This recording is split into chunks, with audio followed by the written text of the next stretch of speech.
Welcome to the fucking show, bitches. There you go. Hey guys, welcome to Tatsuke with Socher.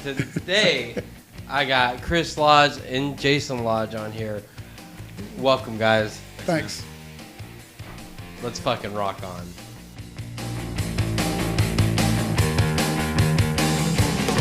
What is up? Not a whole lot. Not a whole lot? No, there's a whole lot with you. You can't be like, there's not a whole lot. Hey guys, what's up? Sorry about this. We had some content drop. But there's a lot more content after this that's very freaking good. The content we did lose, though, was Chris talking about Neon Warloards. I hate that it dropped and stuff like that. I had some issues. But let me tell you about Neon Warlords from what I got from it. They are an old school band that is dedicated to making music that you thought you should have heard in a video game or movie. And I'll tell you, when you listen to it, it will take you back. So don't waste any time. Go give them a listen. I'll put a link in the description. And, I mean, go back to your childhood, because isn't that where we all belong? All right, back to the show. Oh. So this place is called School of Rock. School of Rock, and it's in Gainesville, Georgia, not Florida. Gainesville, Georgia. Yeah. Gainesville is awesome. I had a really good time up there, except for 47.3 minutes north of Atlanta, if you're calculating. Is it? Yeah. Are you? I'm surprised you know, since you didn't come to the show. You well, fucker. that wasn't my fault. Oh yeah. It wasn't. Yeah. If you think about it, you already know. I don't know shit, because you didn't respond to my. You know, it's crazy. That's something, a good point right there. Is you see a lot of these people, you know, you go out and see these bands and stuff, and they just kick ass. But then they go back to their normal life, and their normal life is just shit. Yeah, or, you like, know, it's easy for someone. People don't make the money that people think they do being in bands. And even touring bands, it's extremely hard to make a living off of touring. Yeah. And especially now, it costs so much to tour. Most bands, if you look in the news right now, or like music news or whatever, it's just like band after band after band after band canceling tours. Right. Specifically European tours, because it just costs too much to go out on the road. And trust me, I definitely understand that.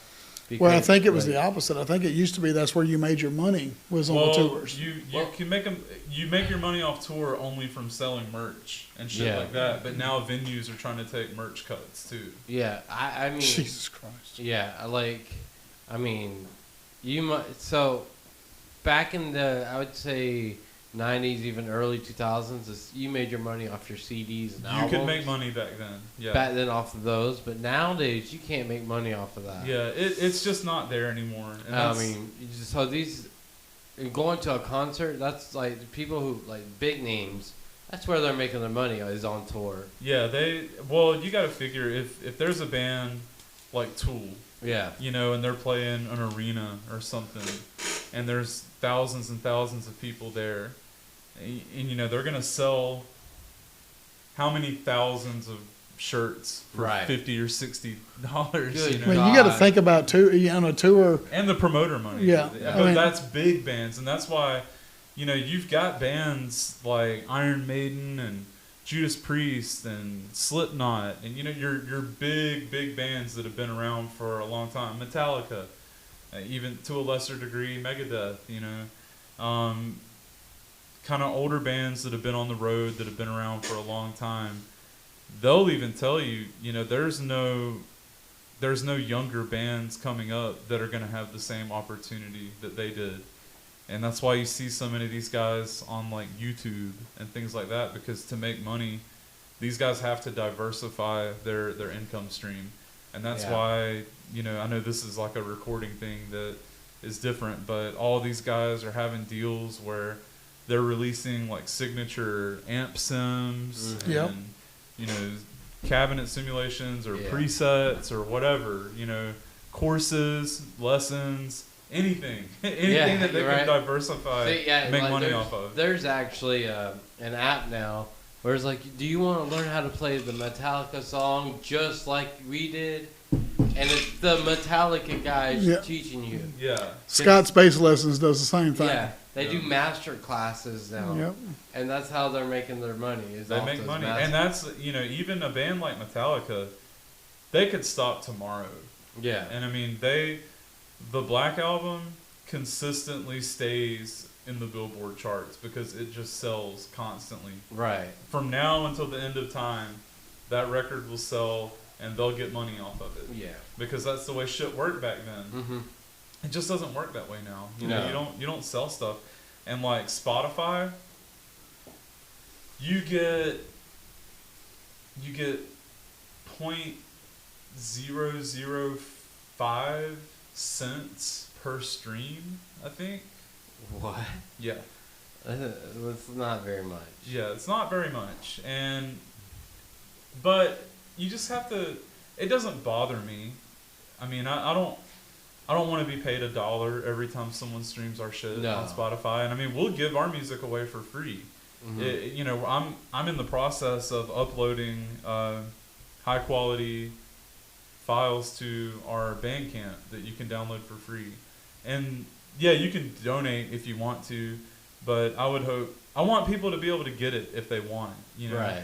If you're gonna listen to it digitally, and it's a file on your computer, and it's not something physical and tangible that you're holding in your hand, I don't give a fuck if you pay for it or not, honestly, because all the big bands that I grew up listening to, they were completely made on tape trading. Right. Yep. They Napster bad. Bad. If I have a physical CD or a record or whatever, Love it. I don't want somebody to steal it from our merch stand or take it from us.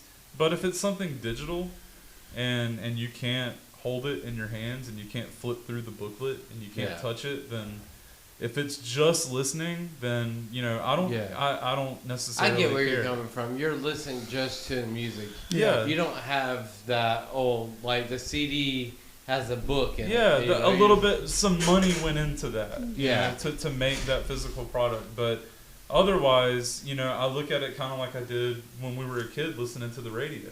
Yeah. We used to have to literally record. You had to call the radio station. Yeah. Request your song and then wait hours for it to play. When I was like 10 you or had 11, that cassette, the tape with the audio cord running out of it. Yes. Just ready. Ready. To hit. You I get got your smart song. at one point when I was a kid. I would turn the radio on when I was going to bed, and then for as long as I had tape, I would set it to record. I remember you And doing then that. the next day, I would wake up and see if they played the song that I wanted. I would go and listen through to that whole however long block. Yeah. And if I found the song I wanted, I had the dual cassette deck. I would dub that one song. Oh, really? Yeah. So I had He used to do it for me. 60 compilation tapes of something like that, of songs that I had gone in individually and found one by And one. you really just got it for free. He's done it for me. He's done it for me. Like you're the only one, that has it. So you go to school and you're like the cool kid. Yeah, it's like, look what I got, bitches. But you put work. That is one thing I will say that I miss about the way music used to work. There was a sense of like ownership to it. Yeah. Right. And I have always liked music that was less popular since I've been into metal.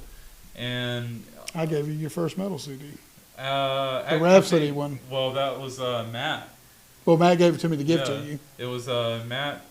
His Angel, Matt Angel. He's a tattoo artist that used to live here. He's in Texas now. Dude gave me my first. I mean, that wasn't my first metal CD. I thought it But was. it was like power Metal. Yeah, I'm sorry, I power mean, metal. I had metal CDs. You had and Megadeth and stuff like that. Yeah. But that was like that first. I'm really into like European metal. Yeah. Okay. And back in the early 2000s, late 90s, you couldn't just buy that shit here. You couldn't just go to the store and get it. So this dude that he's talking about, he gave me a stack of like 50 of this Canadian A bunch of magazine. magazines, Brave Words, and Bloody Knuckles. Yeah, I found all these bands from it. But you would have to go to the music store and you would find something that had a badass album cover. It was like, Album all cover. right, that looks cool. I'm going to buy it. And then you would go home, and it would either be the most awesome shit ever, Or the it would worst. fucking suck.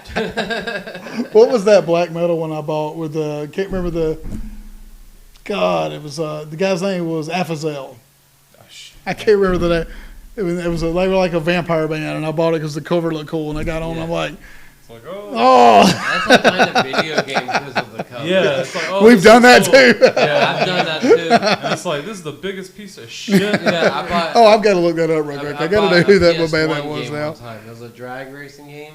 It was the worst game I've ever played in my life. Yeah, it's like unplayable. And, Like, and there's music like that, unlistenable. Yeah, I was like, what the? You're like, how did this get out? Yeah, how did this get? How did this Ancient. get to this point? It was ancient. Oh, okay. Yeah. That tracks. But you would buy something if it looked cool, and then if it was awesome, you would get the CD, you get the booklet, and it's like, all right, let's go to the thank you section. Let's Yeah. see the bands that they thanked. Yeah. And then you would go and get their albums too. Yep. Okay. And then the process just kept going. So there was this, I don't know, there was this like feeling of ownership, you know. That's So how Cradle of Filth. That's how I found them. Was that Cruelty and the Beast album cover? yeah, and That was- it's like, oh, that looks cool. I think I'll like that. It turned into my favorite band of all time. I used to love with my friend group. I was like the guy that they came to, like, hey man, I need some new shit to listen to. Yep. And I'd be like, all right, check this out, try this. And Yeah. when you show it, it's like anything else. When you show something you love to somebody and you're exposing it to them for the first time, you get to live vicariously through them, and it's like you're finding them for the first Right. time again. So you're all excited, like, oh, you gotta hear this. Yeah. You gotta hear this. I Hell, actually have I'm friends older- I have friends like that listen. They're Yeah. metalheads too, and I would working in their shop. They would play it, and they'd be watching me listen Yeah. to it. Yeah. Like, yeah, this is good. You're like, this is Well, good it's like shit. I was saying, he's older than me, and I've listened to a lot, but I get new shit from him all the time still. It's like, Yeah.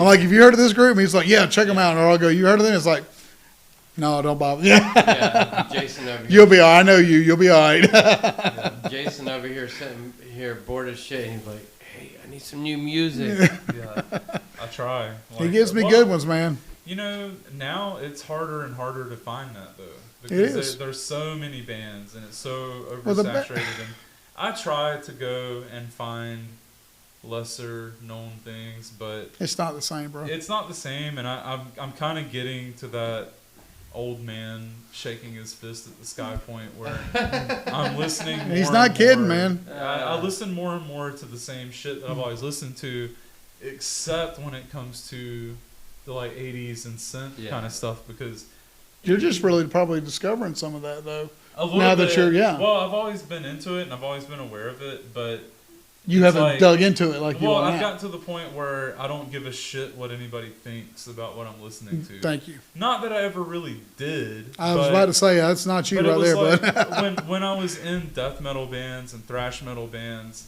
it was like and especially from a production standpoint and being in a studio, you know, you want to be not competitive, but up to the standard. Right. So it's like, okay, what are the best death metal albums that came out this year? Okay, what do they sound like? Who did they record with? Like, what amps are they using? What Well, processors are they using? I was gonna say we kind of talked go about this through all earlier. that. So I mean, what you said earlier, you kind of hit the nail on the head. Talking about, you know, most of those death metal bands that we all loved and listened to were young guys playing that stuff. Yeah. You don't really hear, you know, guys our age dropping bomb ass, Well, you know, albums. You get, And, you know, there's well, a sense they were of- probably all high and Well, and, even or you besides know, that, proving a just- point. But yeah, well, there's also that, like, you know how fucking angry you were when you were younger. angst, Oh man, my fucking God. full of Oh, angst. yeah, there exactly. was Yeah. a lot of anger. There's Yeah. a lot of anger. You get older and you're still pissed off and you're still angry. You just express it differently. Right. And- You get a little bit of control when you get older. Yeah. Yeah, you're You're just young and it, some of these Yeah, guys now, it's instead of fucking burning expensive. churches, they're going, you know, they're going to Starbucks now. So Yeah. you know, But yeah, you think about it differently. You approach it differently. Yeah. And what I had said, this is a conversation we had in the car. on and the it way up made a here. lot of sense, and I never looked at it. And he was talking to me about the Neon Warlords and everything, and I said, well, he said, well, you could still play all that stuff if you wanted to, talking about death metal and thrash. And I mean, I can play it. That's not an issue. Like, I still do pick up the guitar and play extremely fucking brutal metal, you know, that's like really, really like shit your pants heavy, you know. I still love that stuff and I still listen to it, but all of my favorite albums that were that heavy and that aggressive, you know, none of them were written by 38, 40, 45-year-old men. You know, they were all written by people that were in their early 20s. Yeah. And I'm not saying that's a rule. I'm not saying that that's the way it is. But it like, makes sense. All of the legendary, like, heavy albums that were in more extreme forms of metal were written by people that still had that young, pissed off, angsty kind of shit going on. Yeah. And it's weird now. You know, I don't think about it all the time, but there's, when I was talking about listening to European metal bands earlier, you know, I can go back. When I first got into them, I was a lot younger. And these guys were like 6 or 7 years older than me, 4 or 5 years older than me, but they were still young, you know. And now when I go back and listen to them at 38 years old, it's like, whoa, shit, I'm way older now than they were when they wrote that shit. Yeah. And so you start looking at it differently, and it almost makes, well, not almost, it does. It makes me appreciate it even more, because I'm like, okay, this dude was like 26, 27 years old, and he wrote some of the most extreme, ridiculous shit I've ever heard in my life, but it's also like sophisticated and refined, so it reaches beyond their age, you know, and it makes you understand even more how much talent they had to have in the first place to get that shit out. So Chuck Schuldiner. So what? Chuck Schuldiner. Well, yeah, like Chuck or you know, Opeth, things like that. You know, some of my favorites, but it's like, yeah, they were releasing shit that is still considered, you know, a top hallmark of the genre, and they were like kids, man. You know, well, it's insane. Like, I mean, the fucking status quo. If you think about it, you know, the new music that's coming out that is like good to you, it's still wrote by kids. It is. You know, young guys. It ain't. You know, these old, if they're even writing it for themselves, most of the time they're given a track. There's a lot of it. Yeah. I didn't realize, like, not really in your genre, but like Jelly Roll. I thought he wrote a lot of his stuff. Yeah, it's ghostwriting. It's a lot of. There's a lot of other people writing it. But I mean, he's phenomenal. But at the same time, like, I didn't realize how much people were writing his new stuff. Right. Well, don't let that detract from your love of an artist, because no, not at all. Like, he may not be able to write, but he can give you the sensation and the feeling that is needed for that song to go over. The performance is still an equal part of it. And you have to remember, the guys that write those songs for people, they write them for people because they can't perform. They don't have. It's not the same thing.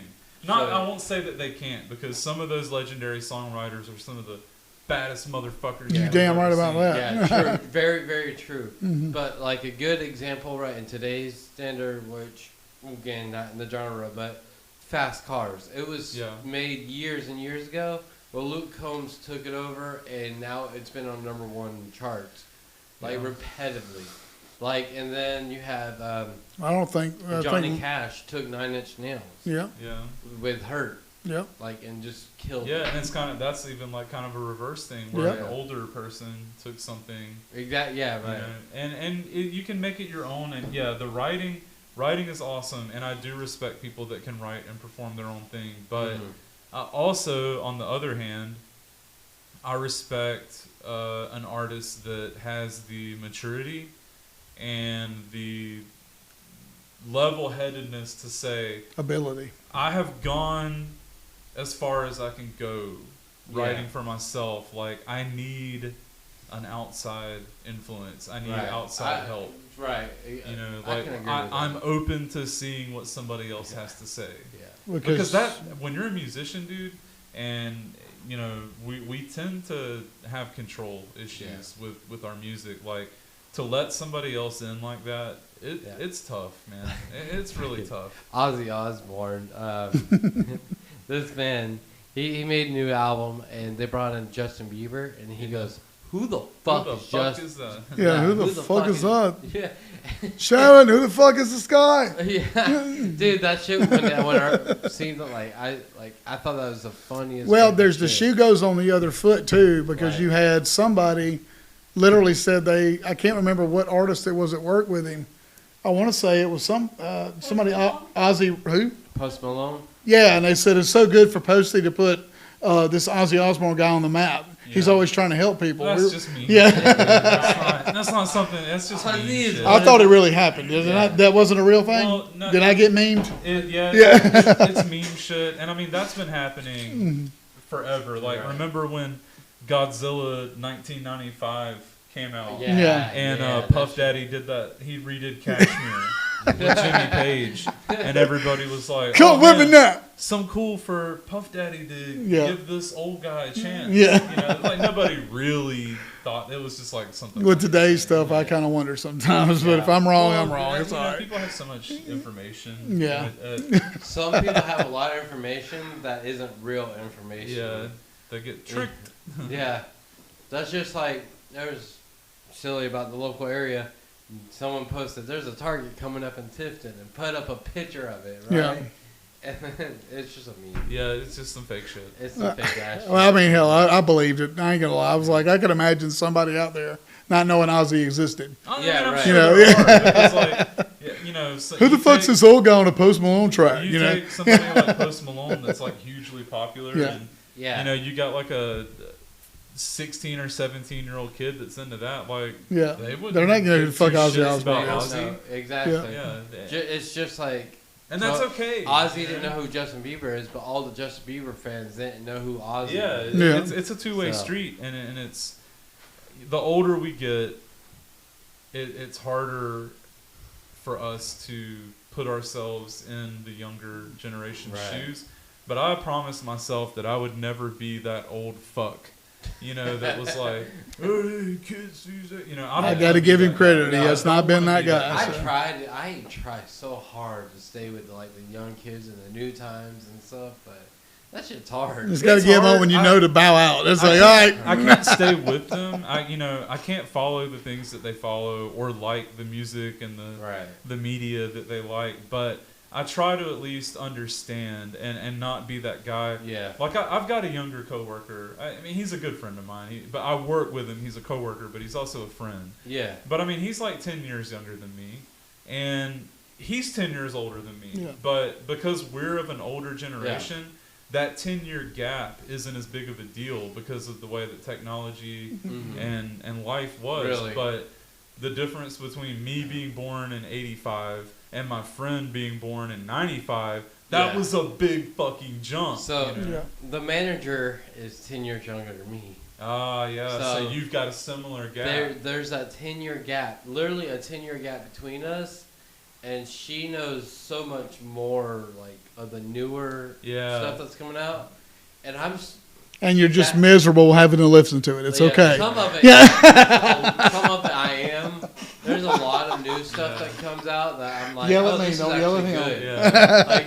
Like, we've been on a journey of listening to like new upcoming artists on like iTunes. Like we try to find new artists, and there's Yeah. a couple songs out there that are like, holy shit, Yeah, this That's- is good. this is really freaking good. But then there's a lot of like, it's about like a song talking about death. yeah. And like, oh yeah, I like this. Yeah, it's like, but then there's the other half where it's like, this dude's been fucking mumbling about Robitussin for 7 Yeah, that's and a the. half I don't. My boss, like one of my bosses, is a lot younger than me, and he does that stuff too. He'll be like, "Yeah, man, check this out." He'll play this rap tune, like these new rap guys, and I'm like, Mm. and he's like, "You don't like that? You can't get down." And Look. then I'll put on a Tupac Look. song. There we go. I don't think it's political or anything, but like when it comes to music, there's some stuff that's put out that gets really big that to me I don't consider music. No, they're being told. You're being told to like it. I just feel that way. Like, So, yeah. it's a fad to me. And I Right. mean, now this is an old, like Chris talking about that old crotchety guy with his fist at the sky. Right, yeah. A lot of that stuff Alright. is you get told to like it I'll say this as someone that, for a lot of my life, admittedly, I was an elitist metalhead. My wife is into a lot of different types of music than I am. And I've gotten dragged to some shows with her where I was just like, fuck! Like, miserable when I was there. But, on the other hand, the older I get, the more I get into production, the more I get into legitimate songwriting. Yeah. And I think it's just getting older and maturing a little bit. I've done the same thing. Even your most basic ass pop song that you're like, this isn't fucking music. Yeah. Like, somebody had to sit down and write that, and they put real work into it. Yeah. You know, and it took time, and it was crafted. Like, okay, any song that you hate that's on the radio I know. Like, if I sat you down in front of a laptop with a MIDI controller, I couldn't do it, and a sound library, and I'm not saying I could, but that's what I'm saying. I couldn't do it. Somebody still it took work to put. It took work, and I try really, really hard to not have that, like, this isn't music kind of. Yeah. Even though that's my first inclination, like I try so hard to find at least one redeeming quality. The talent behind it. Yeah. Find that one little bit of talent, like, because there's some stuff like. Well, hell, if you look at some of these songs nowadays, you got 20 people that wrote one song. Right, that's hard. Right. Yeah, well, you got 20 people that had their finger in that music. Yeah. And like you got another band over here that had 4. Right. Like literally, you had like a guitarist, a drummer, a bass player, a singer, and the person that did the recording. That's it. Nobody else. Yeah. But some of these pop songs have 20 people that have touched it. Granted, there's only 2 people in Neon Warloards doing it, but like same style music. There's probably, like you saying, 20 freaking people. There can be. Yep. It's so much different stuff, aspects. Well, you got this guy that started, this guy went through, then this guy went through it. Yeah. You've got one person that come in and did the vocals, but somebody helped them do that. Mm-hmm. You got the backing. And then you got somebody that took those and did, like you said, did backing tracks. Yeah. And then the re-recording that's done in it. Like one song I was reading the other day, it was like one song had 19 people help do the stuff.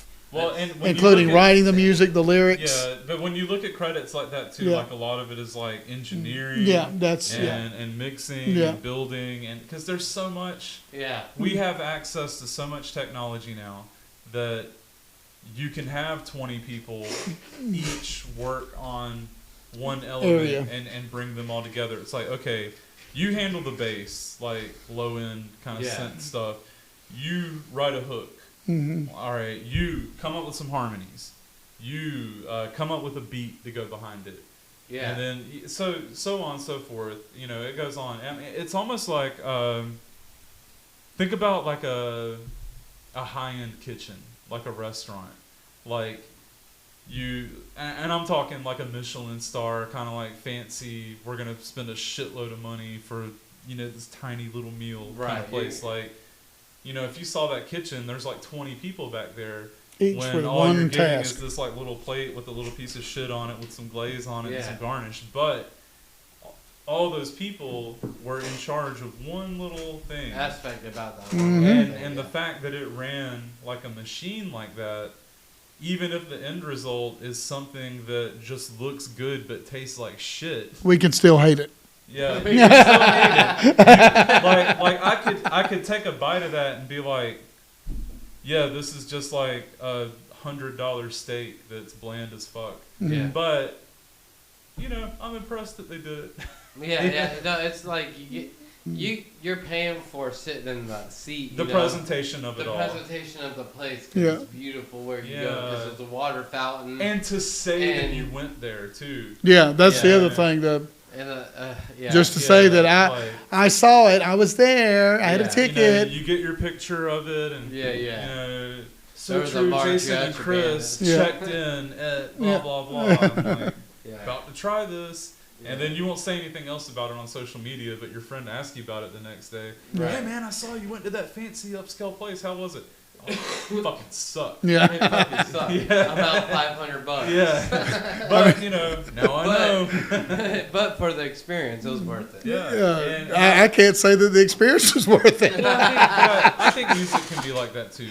You know, and there's a whole thing to it. And Do you spend $28 at one place to get a steak that actually tastes good, or do you go and spend $90 to get one at this other place, and it was like this big? You know, it's like you're like sitting there looking at it, going, "I might have to stop at fucking Burger King on the way home." There's so much more to it than that, though. Like, I know. Well, we talk about the psychology behind it. Okay, so earlier when he was talking about pop music, and you were like, "Oh, you're told to like it." Yeah. So there are.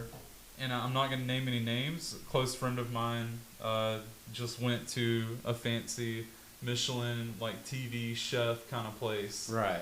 And she was eating the food, and she was like, "Yeah, we went there, and my friend paid for it, and it's a shitload of money." And he's just like, "Oh my God, this is so good. This is so good."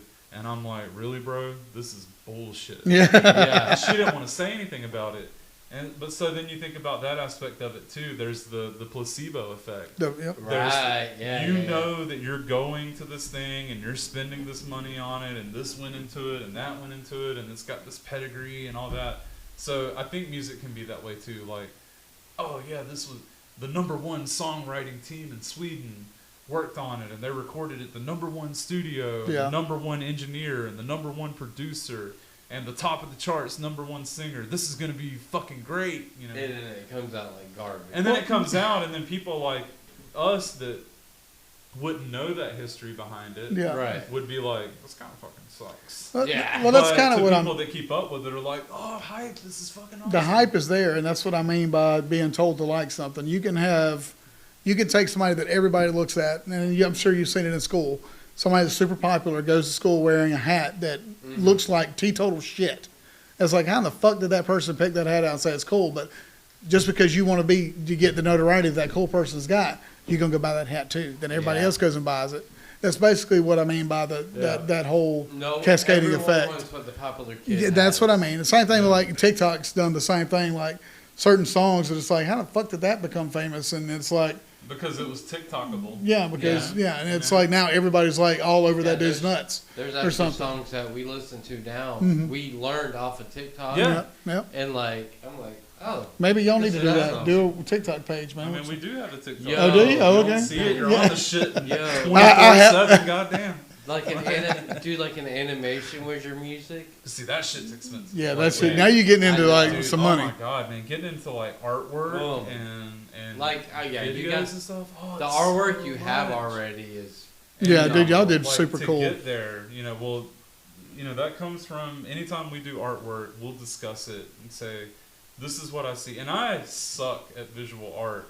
Ryan actually has a good amount of talent there. Like he can Photoshop stuff and he knows how to edit video. Our video that we have on YouTube for Beyond Cyberspace, Kevin from the Casket Creatures filmed it. Ryan edited it and put it together. They're super good with their videos. Always, all their shit is awesome. And I'm like, whenever Ryan's putting something together, he's like, "Oh, my video is gonna suck." I'm like, "Dude, get out of my face with that shit." Every video that y'all do is that awesome. fucking space one they did was the where he's coming from, because like I've done some videos of some things, and like I just did a drone video, like flying my drone around grandparents' house, and like I'm like, this fucking just is horrible.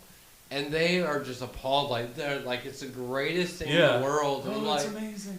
and you're sitting there thinking like, this is crap. Trash. I think it's just gonna be that way for anything you do. Yeah. Like I'm like that with. He is the most critical person on what he does of anybody. I'm not that critical. I'm just honest. I feel that there's a lot of people. This is and I might piss people off by saying this, but like, I always get this thing where people telling me, "Oh, you're a perfectionist and you're this and you're that and you're overly critical," and I'm like, I'm really fucking not.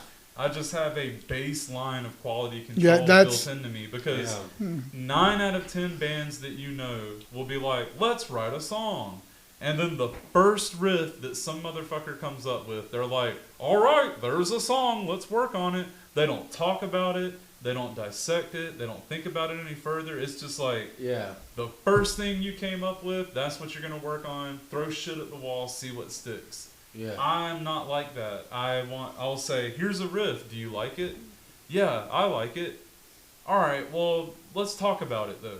Do you think that and so on and so Right. forth. It's almost like an author who locks herself in a room Yeah. and doesn't come out of that room until it's absolutely fucking perfect. Right. And, Yeah. and even if it's not perfect, you know, you're going to turn something in, but you still need it to be edited. Right. You still need somebody to go over it and be like, hey, your grammar is a little off here. Or, Yeah. hey, that's a run-on sentence. Or, Yeah. you know, that's whatever. It ain't you working. get what I'm saying? That's not working. That sentence doesn't even need to be there. Yeah. That sentence, if you moved it there, it would make it that much more impactful. So there's all that kind of stuff. And then I really, it is a thing. People call me a perfectionist a lot, but I'm not. I will tell you, the only time I've called him a perfectionist is when we were working on some of the recordings that we done. And it's like, we're all listening to it, and it's like, man, this sounds great. And he's like, no, there's something fucking back there in the background. I keep hearing it. And when he talking about dissecting it, he will go through it. No, But that's not me I being know a where he's- perfectionist. That you hear like some, That yeah, was that something little. that was fucked up I know. that you just didn't Didn't hear hear. that. I'm saying, but that's what I'm giving you credit. Is what No, I'm but saying. I know where Yeah, he's coming from. I hear it. Yeah, I didn't hear it, but he did. Once again, my short-term experience. Yeah. Like The snare is trash. Literally, when we go to a show, and like the night Mark helped me, Yeah. I immediately went up to his wife and said, "I don't like it. What's wrong with it?" Mm-hmm. Like, cause he helped me get it to where it was at, and she's like, "It sounds like they're in a tunnel. That's what's wrong with Yeah. it." I was like, "You know what? It does." So I went and turned the mids down and fucking just like, oh. Yeah. Scoop the mids. Scoop the mids. I was like, this is beautiful now. Like, holy shit. No, Like, but like, once again, Mark was like, yeah, it's pretty good. It's good. And then I was like, there's still something. then wrong. Something is wrong. It's not right. I don't necessarily see it as a problem, and I didn't really call him a perfectionist. I was like, dude, I don't fucking hear what you're saying. Yeah. And he's like, it's there, I'm telling you. Yeah. And then he fucking isolated it and pulled it up, and he goes, Right. right fucking there. But I mean, that's an experience thing. Yeah. Like I knew what a lot of people, especially if they don't record or they're not used to mixing and mastering, they have, and I'm jealous of this, honestly, they can hear it as a whole. So like when I was a kid and when I was younger, and you know, you would listen to something by one of your favorite bands, it was awesome because you could just like close your eyes and daydream and Yeah. have all this imagery and really get into the song and the vibe of it. But since I've started, and this has been many years now, once you get into the technical aspect of it, my favorite band can drop a new album tomorrow, and I can put my headphones on and close my eyes, sit in the dark and listen to it. Instead of going on that journey and that daydream You're and just really like getting in it. lost into it, Yeah. I'm seeing like the mics on the amps Mhm. and how they were set up and like how the drums are positioned and how the Right. drums are mic'd. Yeah. And I'm thinking about like, oh, did they sample replace that whole drum kit? I'm thinking about the microphone Yeah. and preamp. You know, you get You more caught see- up in the technical yeah. aspect. You know of a it. lot more about it, but I get where you're coming from because even now, I can listen to a song I listened to as a kid. Yeah. I can listen to that same song now. Like, damn, they should. Yeah, it's like get- that snare sounds like shit. Yeah. I can't remember what album it was, but it was a remaster, and I remember him saying sometimes the remaster is inferior to the. 9 times out of 10, yeah, the remaster yeah. is worse. Yeah. Well, okay, so in studio It's like they just shit- turned all the volumes up on it. Well, that's what they do. So you've got a remix and a remaster. Uh-huh. So a mix is when, you know, let's say you had a band come over here and they recorded and you mic'd up every instrument and you said, I want you to mix this. Then I would take every individual track and EQ or whatever, work the magic, we'll say, whatever you want to do to them. And then you send it off for mastering or you go to mastering. Mastering is the last step in the chain. That's where you get it up to commercial loudness to where if your track comes on the radio back to back with somebody else's track, well, you don't want your shit to sound quieter. Yeah. She's over there. She's out.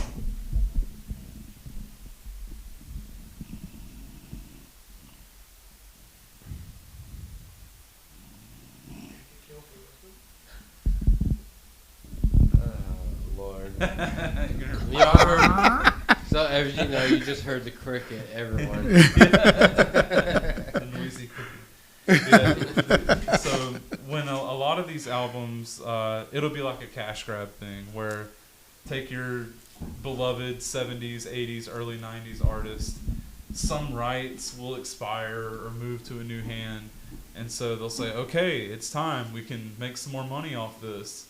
All right, here's your Soundgarden remastered 90s album, or Judas Priest remastered. It's just somebody taking those old tracks with the same mix, and then they just like absolutely squash the ever living shit out of it with compression. And make it sound super loud and harsh. Now some remasters are better, you know, some remixes are better. The Cruelty and the Beast wasn't bad. They did that was a full remix. It was a full remix. Actually, yeah. I think they re-recorded it. Really? It was okay. They re-recorded. I got you. And some bands will do that too. So like if you're able to, I think as a band, like if you're able to remix it, you know, in today's with new technology, it's gonna sound that much better. It can, but there's also the whole matter of if it's popular enough and enough people love it, there's no reason. You kind of don't want to fuck with it because it'll never top with the version that you have in your memory. Yep. Yeah. You know, like one thing that everybody loves to talk shit about, and I mean I do too. I'm guilty. Metallica and Justice for All. The no bass. There's no bass in that album because James Hetfield and Lars famously said, take all the bass out, take all the bass out. So we know that album, how it sounds, and we can listen to it until we're blue in the face and be like, oh, it'd be so much better if it had the bass in it. And if they re-released it tomorrow and it had all the bass brought up and it sounded perfect and it was great, we would listen to it and we would think it was awesome. No doubt. We'd be like, this is so much better. 10 or 15 years later, when you get that little feeling of nostalgia and you want to pull it back up, you're going to pull up the original with no bass that sounds shittier. You know? And that's just the way it is because that's what you grew up with. Is that around the time they got a new bass player? It was two first albums. Yeah, because he died at the end of... Ride the Lightning? Master of Puppets. Master of Puppets, I'm sorry. Okay. Yeah, so that was their first album with a new bass player after Cliff died. Okay. And he laid down, they recorded with a really, really good producer. It was Bob Rock, wasn't it? No, it's Fleming Rasmussen okay. at Sweet Silence Studios in Denmark. And this guy was all primed to give them the mix of a lifetime. There's interviews where he said, I was going to make Master of Puppets sound like a fucking garage album with the mix that he had going on there. But James and Lars, and as we talked about earlier, being controlling, you know, with music, they came in and said, nope, take the bass out. Take the bass out. We want the rhythm guitar and the kick drum to be the focal point of this album. Now, we can go and we can say, oh, it would have sounded so much better. It would have sounded so much better. But who's to say, would it have been as popular? Yeah. You know? Because everybody remembers that guitar tone from that album. Everybody remembers that guitar tone. And it's like, you thought that album sounded badass until someone told you that it sounded like shit. Yeah. You know, it was one of those things. Like, me and all my friends in high school, what's your favorite Metallica album? Justice for All. Get the fuck out of here. Yeah. There's no question. That's the most brutal, complex album that Metallica's ever created, you know? And then you get along somewhere in life and someone tells you it sounds like shit because there's no bass in it. And it's like, oh yeah, it does kind of sound like shit. Whatever, still their best album. Some guy actually did the bass on YouTube, and I listened to it, and it just doesn't sound. Yeah, if you go to YouTube and look up "Injustice for Jason," Yeah, he didn't really remix it though. The dude just kind of like doubled the guitar parts on bass and did his own mix of it. But it's still cool. It's still cool to listen to. Yeah. Well, guys, it's been amazing having you guys. Yes, it has, man. Yeah, man. I think so. Drinks out, so there's no more intoxication. Yeah, mine's been gone. So But yeah, like I said, it's been amazing having you guys. Thank you, Chris. Yeah, man. I mean, thanks for having us. Make sure you guys go check out Neon Warlords. Make sure you do that. Especially if you're around our age, it's gonna bring you back. Hopefully, it will bring you back. Yeah. It's gonna. No, it's not. Hopefully, it is gonna bring you back. Straight positivity. It will do it. The first thought I had, I was like, "Damn, I'm back and sitting on my mom's." I was playing bed. Streets of Rage, and I was looking for. Was that the meme? That was my favorite one. Can you direct me where I can that was participate in a from, street Shenmue. fight? Yeah. Shenmue on Dreamcast. Yeah.